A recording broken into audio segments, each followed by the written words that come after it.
அமைப்பு தொடர்பான வினாக்களே அமைப்பை தொடங்கும் முன்னர் வரைய கேட்கப்பட்டுள்ள கேத்திரகணித உருவின் பரும்படி படத்தை வரைதல் அவசியமாகும்.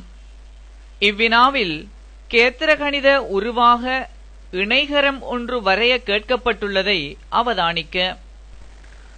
ஆரம்பத்தில் அடிக்கோடானது நேர்விளிம்பின் உதவியுடன் வரையப்படுகிறது.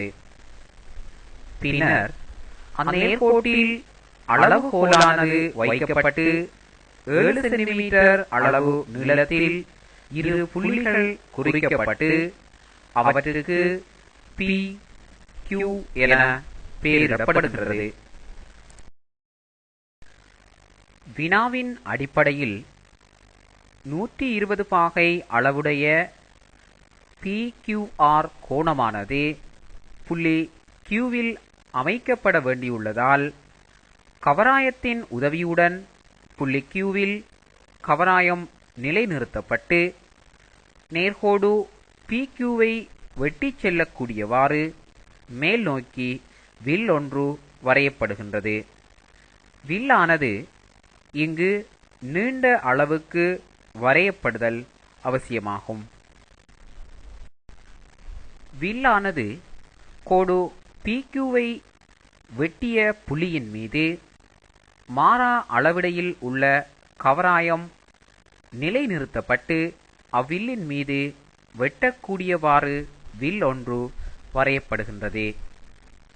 மீண்டும் கவராயமானது விற்கள் வெட்டப்பட்ட புள்ளியில் கவராயம் நிலைநிறுத்தப்பட்டு வரையப்பட்ட பெரிய வில்லின் மீது மற்றொரு வில் வரையப்படுகின்றது. இங்கு தற்போது விற்கள் வெட்டப்பட்ட புள்ளியும் புள்ளி Qவும் இணைக்கப்படுவதன் மூலம் கோடு PQவுடன் 120 பாகை கோணத்தை ஏற்படுத்த முடிகின்றது.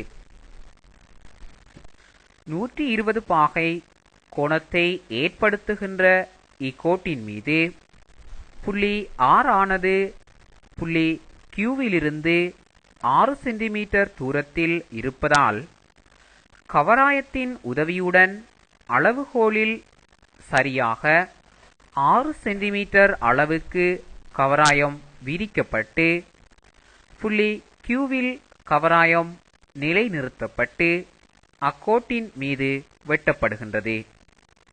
இங்கு வெட்டப்பட்ட புள்ளி R ஆகும்.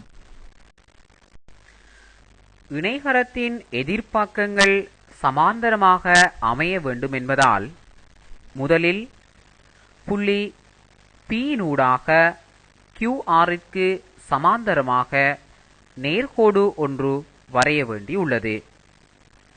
சமாந்தர கோடுகளுக்கு இடையே குறுக்கோடு ஒன்று வெட்டும் போது நேயக்கோணங்களின் கூட்டுத்தொகை 180 பாகை ஆக வர வேண்டுமெனில் புள்ளி Pயில் 60 பாகை கோணமொன்றை அமைப்பதன் மூலம் சமாந்தர கோடு ஒன்றை வரைய முடியும்.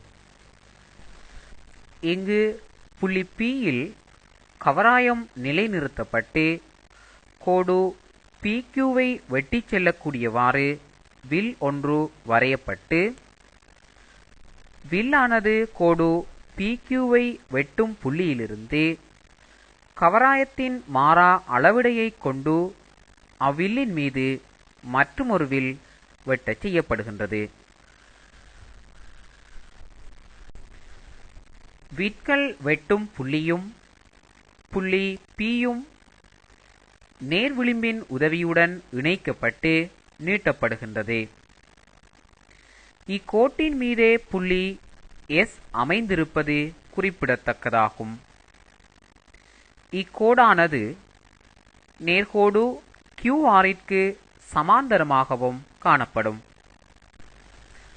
இணைகரத்தின் எதிர்ப்பக்கங்கள் சமனாகையால் கோடு QR-ம் P-யிலிருந்து S-இன் தூரமும் சமனாக வேண்டும். எனவே 6 சென்டிமீட்டர் நீள அளவுக்கு கவராயமானது அளவுகோலில் விரிக்கப்பட்டு புள்ளி Pயில் கவராயம் நிலைநிறுத்தப்பட்டு அக்கோட்டின் மீது வில் ஒன்று வெட்டச் செய்யப்படுகின்றது. இங்கு கோட்டின் மீது வில் வெட்டப்பட்ட புள்ளி எஸ் ஆகும். பின்னர் புள்ளி எஸ்ஸும் புள்ளி ஆரும் இணைக்கப்படுவதன் மூலம் இணைகரம் PQRS பூர்த்தியாக்கப்படுகின்றது.